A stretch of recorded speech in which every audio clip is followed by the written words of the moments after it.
I'd like to also acknowledge the traditional owners of the land and waters on which we here at the center work and live in Townsville, the Bindal and the Guru Kaba peoples, and honor their elders past, present, and emerging. With that, Bob, please go ahead. Thanks, Brock. My name is Bob Pressey from the Centre, and it's my pleasure today to introduce Nick's seminar. I'm going to take just a few minutes to give you some idea of his background, which is pretty diverse, and you'll see how he ended up doing the kind of work that he's talking about today. JCU has had the good fortune of having Nick on staff since last year. Before that, he was visiting here for about a year after his wife took a job at the Australian Institute of Marine Science. So that was all in the favour of JCU. His background is pretty diverse. He has a PhD on migratory species after many years of working in the Southern Ocean, Macquarie Island. He had postdocs at University of New South Wales and University of Queensland. The postdoc at UNSW was simulation models of how threats to species and ecosystems might play out, but he also did some postdoc work on large-scale remote sensing. The risk assessment work that he did led to his inclusion in the team that developed the IUCN Red List of Ecosystems, which also won the 2016 Eureka Prize. And about 2017, he combined his risk assessment work with large-scale remote sensing.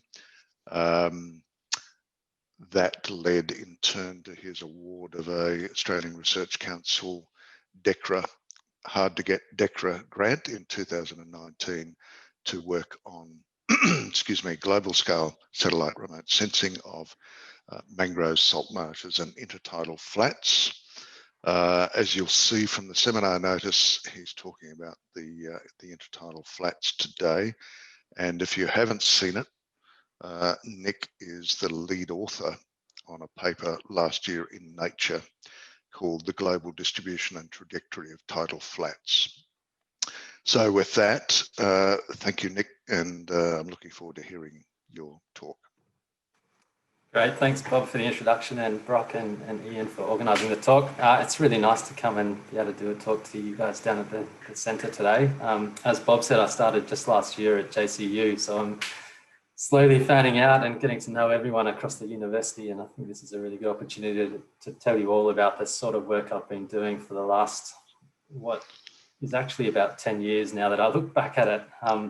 So today I'm going to give you an introduction about the study that Bob just mentioned that we published in Nature last year, which ultimately was funded to further develop with an ARC DECRA last year as well. So I'll take you through the background of how we are monitoring change of the world's tidal flat ecosystems. And then towards the end of the talk, I'll show you how now we're moving into monitoring three different kinds of coastal ecosystems simultaneously and at the global scale.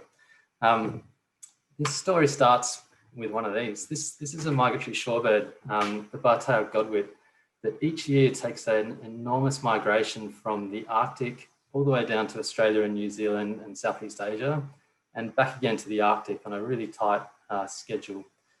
Now, the reason I introduced this is because this bird, with this huge migration going straight through Asia and mostly through China, up to its breeding sites and back, is catastrophically declining in Australia. In fact, since I started working on migratory shorebirds in about 2010, more than 6 or 7 of them have been listed as vulnerable, endangered or critically endangered on the EPBC Act. And indeed, they're the fastest group of birds in Australia that are undergoing continental scale declines. The Bar-tailed Godwit itself is declining about 7% per year, which is about enough to call it a population collapse. It's really concerning just how few of these birds are coming back to Australia every year. Now that's the start of the story, because what what we wanted to do back in 2010 was understand what might be causing fewer and fewer shorebirds to come back to Australia after visiting their breeding sites each year. And I'm going to take you here into the Yellow Sea, which is a migratory bottleneck where most of our species go to feed on the extensive tidal flats during their migration, where they refuel and get ready for a non-stop flight of 8 to 10 days back to their breeding sites. Now, back in the 70s, the migratory shorebirds in Australia would take off in about 2 weeks, get to these sorts of habitats around China and Japan and South Korea and North Korea. These are intertidal flats. We're pretty lucky here in Townsville. We have some, and you can go and get out there in the mud if you want to. The difference between the ones you see in Asia and the ones you see here is the enormous scale of them. This scale bar is 14 kilometers wide. This is the closest coastline to Beijing. And so when you go to the coastline anywhere near Beijing, Incheon in South Korea and Seoul, you might find a tidal flat at low tide that could be anywhere up to 25 kilometers wide. You cannot see the water at low tide. And then as the tide comes in, it generally moves faster than you can run and inundates this muddy coastal habitat. And this is exactly what those migratory shorebirds are using when they're refueling for their migratory journeys. So when trying to understand why fewer and fewer birds were coming back every year, working with Richard Fuller down at the University of Queensland, the first thing I started to do was look at satellite images. And here's the same coastline in 2009. And the first thing you'll notice are these enormous coastal developments and reclamation projects. This Chao Phraya Dien is a deep water port. And as you can see, a 14 kilometre scale bar, you could drive a car for 10 minutes at 100 kilometres an hour over these sorts of reclamations, not knowing that only a couple of decades ago they were enormous tidal flats. So I set to work to try to understand the scale of these losses. What was immediately apparent is that no data set existed for mudflats globally, which is surprising because most coastlines that you go to around the world, and particularly in Asia, the main coastal ecosystem is tidal mudflats, the north coast of Sumatra, a lot of Papua New Guinea, north coast of Java as well, and then most of Myanmar and Southeast Asia have extensive tidal flats that some of them are 20 to 30 kilometres wide at low tide, like I said before. Now, to get at this issue, really the only way to monitor an ecosystem that's that dynamic that you can't get out there with a RTK GPS and map manually is to look at remote sensing as a way of doing that. And that's exactly what I did. I dived into the problem of developing a remote sensing method to map tidal flats. They're extremely difficult to map because at any given acquisition of a satellite image, the tide might be high and you can't see the ecosystem that we're trying to map, or the tide might be low, and that's exactly when we can see the tidal flats. So I developed a method that works on Landsat to use all available imagery to map tidal flats for a region. It's a really nice satellite that's probably the most widely used satellite in the last 10 or 20 years for environmental monitoring, mainly because every 16 days we receive an image for a place on Earth. It was made free in about 2008, so that took a huge cost component out of remote sensing for people like me. And the resolution is generally sufficient to understand large-scale changes of ecosystems at a 30-metre pixel scale. So a really nice satellite that's free to use. Back in 2014, I did the first analysis of this and found some pretty enormous numbers coming out of just how much of those tidal flats have been lost in that region. Nearly 30% since the 1980s. When I compared it with historical maps produced during the Korean War, we're getting 65, 70%. These are rates of loss that are faster than many tropical rainforests on Earth in the 1990s. So a really concerning thing was discovered back in 2014, and that's that an ecosystem that is extensive around the world, really not looked at by anyone in any more detail than, say, the local scale, is disappearing before our eyes. And not only from reclamation, we also expected that tidal flats would be highly impacted by sea level rise and changes in water flows from rivers out to sea. So there are a lot of reasons on why we wanted to know more about tidal flats and extend this type of analysis globally. Now, just as an aside, we eventually confirmed that population declines of Australia's migratory shorebirds are most likely driven by this habitat loss in that region. There's been at least 7 or 8 studies now that have taken these maps that are produced and correlate them with population declines in different species. So as I said, this is an ecosystem that's disappearing before our eyes and at rates that rival tropical forests. And so there's really a lot of concern that we've got here. So I started in 2016, I think it was, a project to try to get at the global distribution of tidal flats. And what more, try to understand just how quickly they've disappeared and where they're disappearing and what's causing those losses. So the aims of this project, which we called Global Intertidal Change, was to produce the first map of tidal flats, this difficult ecosystem that's pretty hard to map with satellite remote sensing because they're often underwater.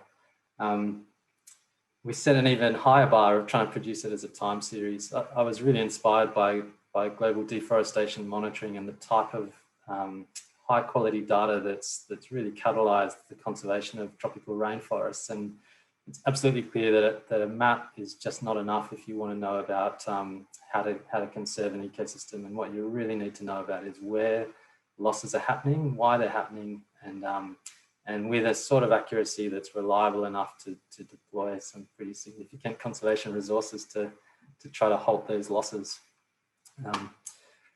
This project was really different to the China project. In China, there are 200 footprints to work on, image footprints. So we could work one by one through each image footprint. We used tide models to get at the tide problem, which were pretty computationally intensive. And if we wanted to go global, just were not really suitable for making a remote sensing method that would work at the global scale. We needed to overcome some classic limitations computationally. One of them was that these sorts of computations can take days and days and days to run. So moving beyond 200 footprints and a couple of thousand images, we really needed a completely alternative source of computing power that we couldn't get even with the cluster computer at UNSW and UQ. And then secondly, clouds are an issue. Once you start to go to bigger scales in remote sensing projects, you need to automatically be able to deal with clouds, which obscure everything underneath them. And so later on, I'll tell you how we did this. We wanted the project to be high resolution and with local relevance. And when I say local relevance, what I mean is that we wanted them to be able to do our remote sensing analyses and have the results being as accurate or more accurate than any data set that's being produced at the local scale. They had to be reliable to really be the sort of use that we see in tropical rainforest deforestation monitoring. And lastly, a time series, like I said before, was critical to us. So we never really didn't think about producing a time series. That was on the forefront from the beginning. So luckily for me, in about 2013, I met a team of developers at Google who had developed what's called Google Earth Engine. Google Earth Engine is Google's way of trying to contribute their computing power for good, is what they say. But really what it allows us to do is put the entire archive of satellite images, so millions of satellite images on Google's servers, and then access them with code, often interactively, to run our models on that data. The project that I mentioned before took me a month to download enough images across the Pacific from the US to be able to run the analysis. What we do in this case with Google Earth Engine is send a few kilobyte file of code to the place where the data is, and that's what Google Earth Engine allows. And that's been a pretty critical development in large scale remote sensing. We really don't have to download data anymore, and I can run these sorts of models on a telephone now, so you don't even really need a super high-powered desktop computer. So to go global, like I said before, it takes a real different way of thinking when we're working on remote sensing analyses. We can't really ever work on an image-by-image basis or region-by-region basis. We need to develop reliable models that have high accuracy and can be deployed on thousands and thousands of machines without too much trouble. Basically meaning I needed to write about, I don't know, 500 lines of code that was just so reliable I could press go and come back in 50 days time to get a result, and have it work running on hundreds of machines or thousands of machines. So I had to completely change the way that we were mapping tidal flat ecosystems and move from what was called a thresholding or density slicing method, quite a simple method for remote sensing and change analyses, which we also use for deforestation monitoring, to a machine learning approach, which we could basically deploy and let it perform to its very best with just the data needed to be able to make a classification.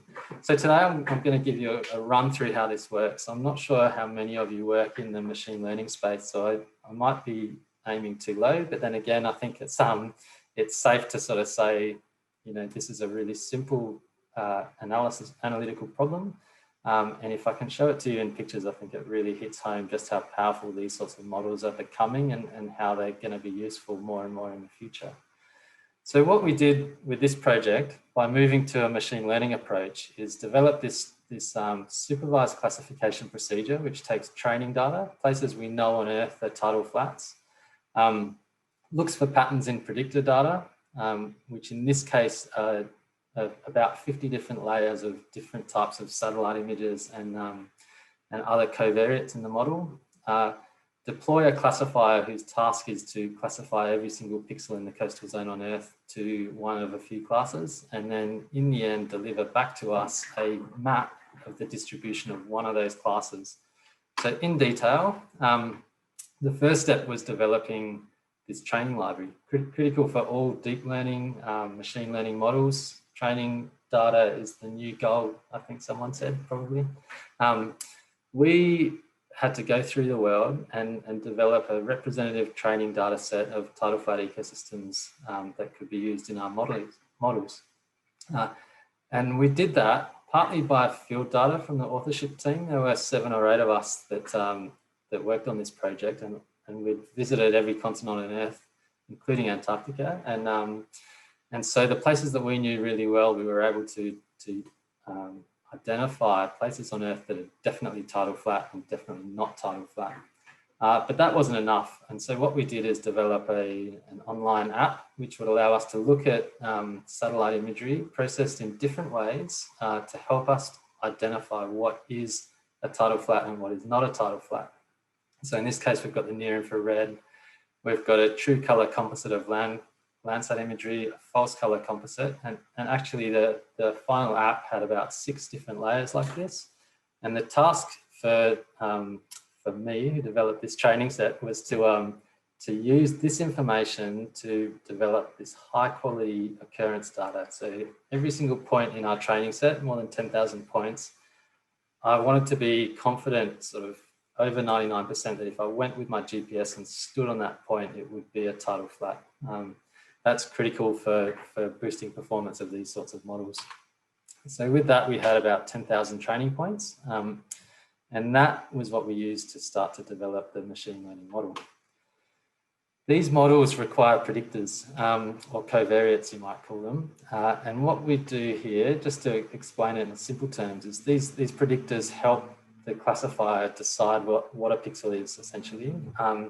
And in this case, this is Castle Hill, if you can recognize it. There's Castle Hill, here's the road to Palarenda, Kissing Point. Elevation is a pretty good predictor of tidal flat occurrence. You know, you would never ever expect an intertidal ecosystem to be above about 20 or 30 meters above sea level. So elevation was one of the predictors in our model. Similarly, slope, you would never really expect a coastal ecosystem, let alone a tidal flat, which are really flat and wide, to have a steep slope like the front cliff of Castle Hill here. So this is an informative predictor for a machine learning model. But I wouldn't really call those predictors satellite images. They're geospatial data sets that are useful. They have some inaccuracy in them. But what we really wanted to do with this is use direct observations of the coastal zone to make these maps. And so what we did is take every single Landsat image on Earth acquired in the coastal zone, something like 700,000 images. I'll get to the exact number later on, and develop a system of incorporating information from those images into our model. Now, as I said before, a big challenge is clouds. And so here's an example from Western Australia where this coastal zone, which does have some tidal flats, we know they're there, but we just can't see them because of the clouds or because the tide is high and they're underwater. What we can do with cloud computing that we couldn't do even 10 years ago today is take all of the satellite images, which you can see here, stuck them on top of each other and then computationally hunt through them for the best pixel. So we go to the first image in a time period, in this case, a 3-year time period, and we hunt through it until we find the first one that's cloud-free. And then we build a composite of that where each of these pixels might have come from a different image, but we do know the time that they were collected. They were within a 3-year period. So we produce these beautiful cloud-free image composites. This type of technology has been absolutely critical for mapping tropical rainforests in cloudy areas such as New Guinea and West Africa. Now we have a cloud-free composite. That's great. So we've got this sort of nice, colourful image that is nice to look at, but what we really need is informative predictors for our model. And so we take the same approach and start looking for particular dynamics within this time period. And so because we can now hunt through every single image, we can also characterize the entire image stack with summary statistics. And so in one case, we might take a mean and just find what's the mean color in the coastal zone, and a tree might be always green or the ocean might be always blue, you know. But what's really neat is if we start to dive one step deeper and look at some extra dynamics. Here, what I've visualized is the standard deviation or the variance of a water index, which is like the normalized difference vegetation index. What you can see here is that pixels that are both wet and dry end up being really bright, and pixels that are always dry end up being really dark. Pixels that are always wet end up being really dark as well. And so this way of looking at pixels that are flicking on and off during the intertidal cycle, the tidal cycle, was a really powerful predictor in our final model, enabled only because we can now quickly access hundreds and hundreds and thousands of images at once and interrogate them in this way. So with that, we developed 56 predictor layers like that. Each one of them had was about 30 billion pixels, and they were all developed to 30 meters resolution. So that's the fundamentals of this model. Then we have to classify each pixel. We say, well, which pixel in the coastal zone belongs to which of these 3 classes? And we develop a pretty simple random forest model that's trained on 10,000 observations from the training set, and then predict to every single pixel on Earth that's in the coastal zone. And what do we get? We end up with a set of maps which depict the intertidal flats globally. So just some stats about this project, just to give you an idea of the sort of scale we were working at. We used every single coastal Landsat satellite image acquired since 1984, which is nearly 750,000 satellite images. Each one of these would be maybe, I don't know, 100 or 200 megabytes on your computer. So really not possible to hold any of them on a single computer, or even probably all the computers at JCU. We used machine learning so that we didn't have to dive into every single image and tweak anything. We wanted a model that was effective enough to be robust at the global scale and perform well in a range of different environments. 30 billion pixels per layer, 56 layers, and then we ran the model for 11 time steps back to 1984. That's a lot of predictions for any sort of statistical model, again, enabled only by the fact that we could run this computation for more than 100 years, which if I'd started on my laptop, if I could get over those issues of how much data I can store on my laptop and how long it takes to get all that data from the US, it would have taken about 25 years on my laptop here. I would have pressed go and come back just before I retire and write up my results. But luckily I could run them on 22,000 once in about 40 days and return this 11-step time series of the distribution of tidal flat ecosystems. And in fact, this is now 12 time steps. Just in the last couple of weeks, I've been able to run the next time step for this, which will get delivered shortly to the places that deliver this data. So some results. Well, the first thing that I found absolutely incredible is that tidal flats have a huge global extent. And in fact, if we compare this 128,000 odd kilometers mapping between 60 degrees north and 60 degrees south to mangroves, which is about 137,000 kilometers squared, pretty similar, you know. And if we could map over into the Arctic and further south, we'd probably find that their extent is reasonably similar. So tidal flats are about as extensive as mangroves globally. We couldn't map in the Arctic because of sea ice, and Landsat just doesn't have a sense of angle, meaning it sort of is observing Earth from around the tropics. It just doesn't have an angle that you can use right up in the Arctic without some really serious processing that's unique just to that region. So it couldn't be incorporated in the global model, but that's on the list to do in the future. So what does the data set look like? This is the data set just running through year by year. From 1984 in purple, it goes through each 3-year time step, 87, 90, all the way through to yellow. And this here is South Korea, Seoul is up here. And what I want you to take away from this, if I pause it, is that there are these large areas of purple that used to be tidal flat in the 80s or blue in the 90s that are no longer showing this dynamic of being intertidal. So they're not getting mapped as tidal flat in the 2016 time step. And this one here is particularly interesting. It's probably a place where some of you have been before. I've certainly been there. It's Incheon Airport, the world's 4th most expensive airport ever built, built between 2 islands on what used to be a tidal flat ecosystem. Flat land, nobody owns it but the government, means that this type of ecosystem is often very, I don't know, easy is the right word, but often targeted for reclamation projects like this. Here we can see in North Korea, a place that we can't even visit, so another case where satellite remote sensing is particularly effective. We see a big patch of purple that has stopped being intertidal due to a bund wall and bridge being built that in about 1984, maybe 1987, was converted to rice agriculture. And we see this sort of dynamic all around the world, including further up here towards the China border.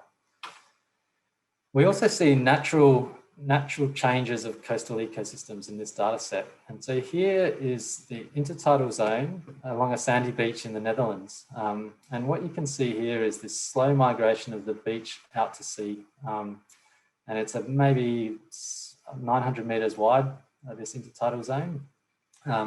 But what has happened here, if I could zoom out, which I can't, but if we zoomed out just a bit, we'd see a big coastal development further up the coast, which has interrupted the natural processes of sediment deposition and resulted in the coastline moving. You can see this type of dynamic even down the Gold Coast, where you see these enormous beaches that are sometimes there and sometimes not there. Once we interrupt these coastal processes, the coastline can move dramatically. Another really interesting thing we discovered with the data set was this dynamic of loss, where the coast, where tidal flats are migrating out to sea. In this case, into an inlet in Mumbai in India. Tidal flats used to be about 2 kilometers away from where they are now, and they're much further out to sea now. And when we look at the underlying data for this, we can see that it's actually in response to mangrove colonization. So mangroves are migrating out to sea, establishing on tidal mudflats, and in response, the sediment's getting deposited further and further out to sea over time. So a really neat natural dynamic that you can detect with this type of data. And then here's just an example of just how dynamic this coastal ecosystem is. So again, I'd say much harder to map than tropical rainforests because they move amazingly. 5 kilometer scale bar. What you can see is the coastline of the river mouth near the Sundarbans in India. This is the Ganges River, moving several kilometers, maybe 20 kilometers over a 30-year period. So you can see that in a GIF again. just how these tidal flats are getting eroded, and sediments coming down from the Himalayas are being deposited in different places, and detecting these extremely dynamic coastal regions. Now, one of the aims was to understand the status of tidal flats globally, given that they're threatened by reclamation and also by sea level rise and compaction and a range of other threats. And what we could do for the period 1986 to 2016 is look at the trajectory or the trend of tidal flat area over time. And we found a significant decline for about 16% of the world, where we could produce a consistent map over that full time period. So decline in tidal flats, which is kind of unexpected, but also extremely concerning. And for further estimates around the world, I'm working on that now to get more consistent estimates globally. We were limited back in the 1980s by fewer satellites at that time. So there's just not the data there that we need to be able to do this for the entire world. But for many of the sort of strategically important places on Earth where the US are interested in looking, like the Middle East and the Korean Peninsula, we can develop deep time series of ecosystem maps, mainly because that's where Landsat was being deployed back in the 80s and 90s. So the data set's available at this app, the Global Intertidal Change app, and it's also being served by Google Earth Engine, so people can access it programmatically without ever having to download it. It's also being delivered by the United Nations Environment Programme's Ocean Data Viewer. What we do is have one single copy of this data set, and then each of those organisations access that copy, which allows me to control the versions and not end up in the situation where there are several versions of the same data set out there, which is a problem with global mangrove data sets. And if you've ever used the World Database on Protected Areas, you just have no idea which version it was or at what time it was developed. So we control that really carefully with this data set, trying to overcome the problem of having too many different data sets out there for the exact same thing. Now, for the remainder of the talk, I'm going to take you on to what I'm doing now as part of my DECRA. And what became clear with this project is that, for one, there are a lot of ecosystems on Earth for which there's no reliable map data. Two, there's ecosystems on Earth where there are data available, but it's not typically developed with this idea of being entirely consistent and useful in time series models. So there's a lot of error introduction with some of the data sets developed with different methods. You can't really use a mangrove map produced in the year 2000 and compare it to another team's mangrove map produced in the year 2015, just because the methods are different and the accuracies are different, and you just result in detecting changes that are actually just map error rather than true changes. So the rest of this talk is going to be about how we're trying to overcome that by producing consistent global maps of coastal ecosystems to support things such as the post-2020 Aichi targets, conventional biological diversity targets, which explicitly call on area metrics. And so to be able to even assess whether or not we're meeting global conservation targets, we need to have good data to be able to detect if there's been a 5% change over a 10-year period. And that's not really possible for the majority of the world's ecosystems, maybe for tidal flats, possibly for mangroves and for some forest types. And in addition, the IUCN Red List of Ecosystems, which I've been working on for many years, has several criteria that helps us assess whether an ecosystem is endangered or critically endangered based on changes in area. An ecosystem that is declining in area is likely to be at risk of disappearing completely. And so we use estimates of change to be able to get at that. So for mangroves and salt marshes, if we wanted to do this, a similar thing that I just showed to you on tidal flats, it's kind of not possible at the moment. For mangroves, we do have really good data sets, but they're not produced on a time schedule like the tidal flat data set is. They've been shown to be declining 7% in about the last 20 years. We think that the loss of mangroves is slowing down globally.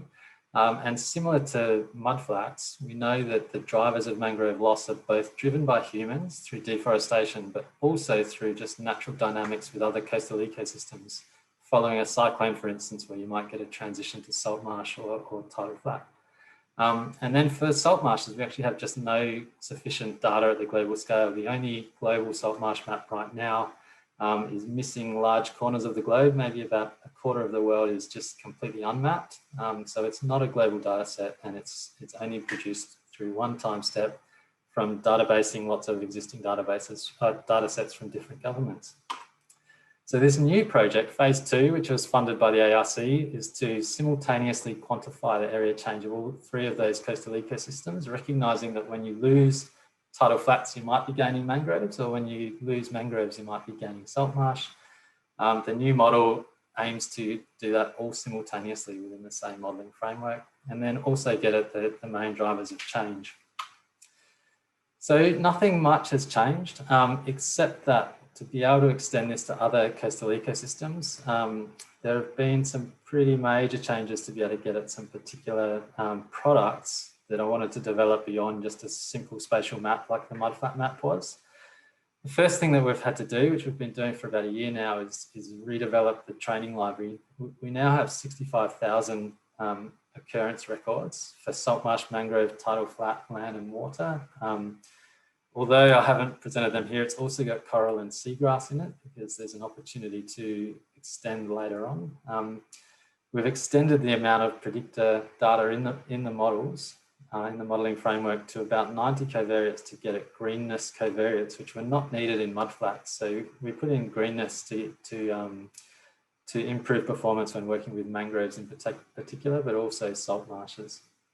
Now, a fundamental change to the model that I introduced before is that rather than running a classification model, there's a 2-stage procedure in this new model. The first stage is to model the probability of occurrence of any coastal wetland type, and that's what you can see here in yellow. That helps us overcome a lot of problems, which I'll get to in a second, and then we can classify that region that's a high probability of occurrence of being a coastal wetland into the 3 different types I mentioned. Also particularly nice for time series modelling and detecting change. So why would we change from a classification model to a model that is modelling the continuous probability of the occurrence of a coastal wetland? Well, it's because most error in all coastal remote sensing projects is caused by simple problems like this, where a coastal wetland type, like mangroves, is much, much smaller than the pixel scale we work on. But then the tidal flat around it would be detectable. So this area might get mapped as tidal flat or nothing at all and never even detect there are mangroves in there. So it's important to try to combine all 3 so that we can get a good estimate of the global distribution of coastal wetlands as a connected set of coastal ecosystems. The second one is this one. All around the world, there are dwarf mangroves or short mangroves caused by their biophysical setting. Here, mangroves are sitting on a shale rock, which limits just how high they can grow. And existing global mangrove data sets tend to just completely leave these out. They just don't get mapped. And we don't really know how much of the world's mangroves are like this, but it might add maybe 5 or 10,000 kilometres squared to global mangrove estimates if we could also map mangroves that are less than 5 metres tall, which are currently left out completely. So just quickly, I'll give you an example of this new model and how it works. And I was thinking, where can I choose that people might know? And I thought, well, Gladstone. Gladstone, just south of here, has had pretty enormous change in the last 10 years. These gas trains, they're called, are export facilities built within the Great Barrier Reef Marine Park or World Heritage Area, and have had a pretty huge impact on the coastal environment around Gladstone town.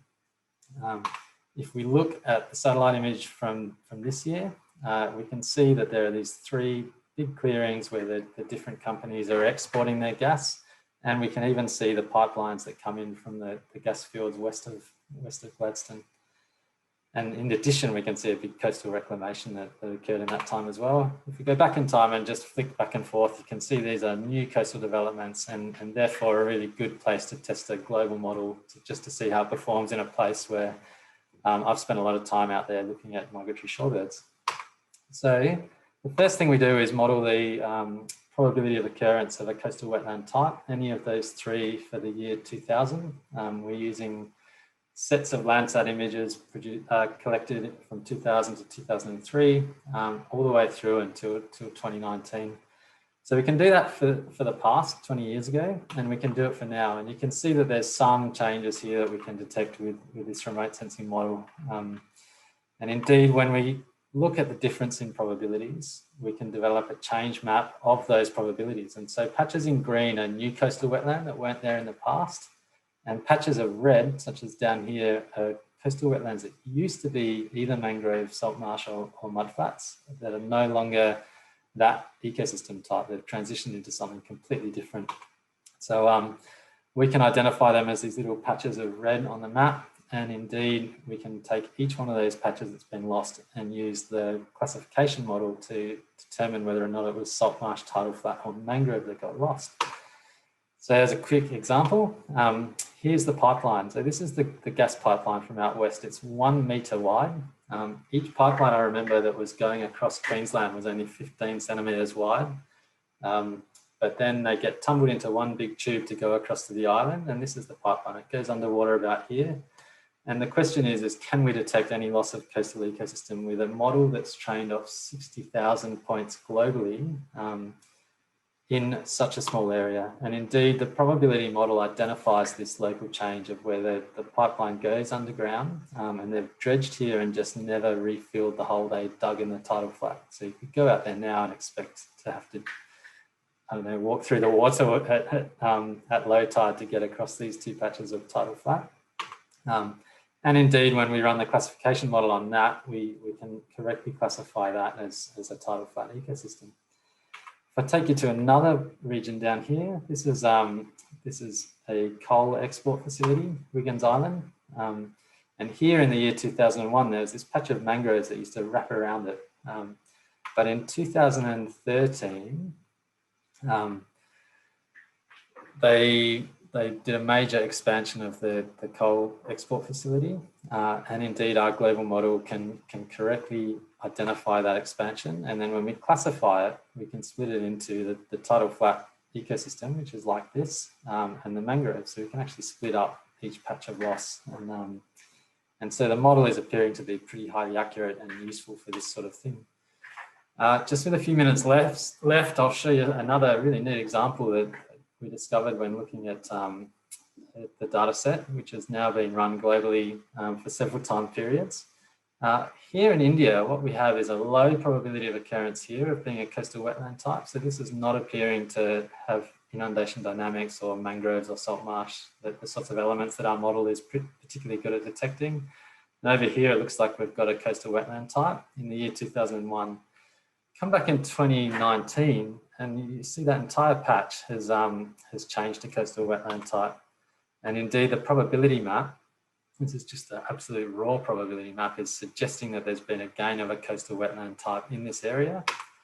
And indeed, when we dive into the high resolution Google Earth imagery underneath, what we see is this trench that's been dug out to the nearby creek, and then rows and rows of mangrove trees. So mangrove afforestation, some might call it restoration, but these are new mangroves planted in a place where they didn't occur before. So the utility of this data set could be in the future trying to identify just how much coastal restorations happen in the coastal zone on Earth using a data set like this. So in my last sort of data slide, the question then is, well, when did it occur? This is going to give us the opportunity to be able to identify in a monitoring system whether or not something new has just happened. So we have these probability maps now for a full time series, and each year or each several years, we're going to be able to produce a new one and identify new places that have had a loss or gain dynamic. And ultimately aim to develop a monitoring system which would automatically run and automatically flag something happening on Earth that we could then look into and try to work out what's happening and whether or not we can stop it before it gets too bad. So yeah, obviously the alert system is what I just announced then. That's something that everything in this project is programmed towards that way, where we can just run this model for 10 or 20 days every month or every 2 months or 5 months to try to identify those patches of loss.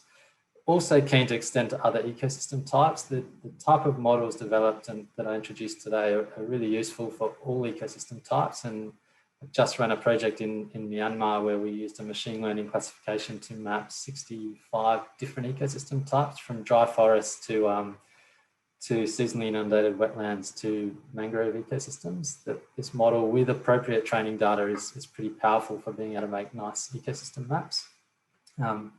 I think we'll see in the future doing much more than just making maps of extent. We'll be making maps of ecosystem degradation. And I have a student now that has a proof of concept now, which can identify the dying off of mangroves based on a machine learning model that identifies when something goes from green to brown.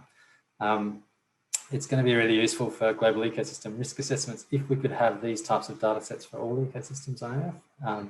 Useful for ecosystem models, and particularly thinking what we can learn from the past to understand what might happen in the future. So quantifying change allows us to then parameterize simulation models or scenario models in ways that we can look at different ways that we can proceed with our environmental planning for conservation of coastal ecosystem types. So with that, yeah, thanks everyone for coming along to the talk. And this project was obviously much, much bigger than me. There are a whole bunch of people involved. And if you want to read about the mudflats, read the mudflat paper in Nature last year. But if you want to know more about the next generation model, come and see me. I'm down in the science place and pretty available. So come down and be good to catch up. Thanks again.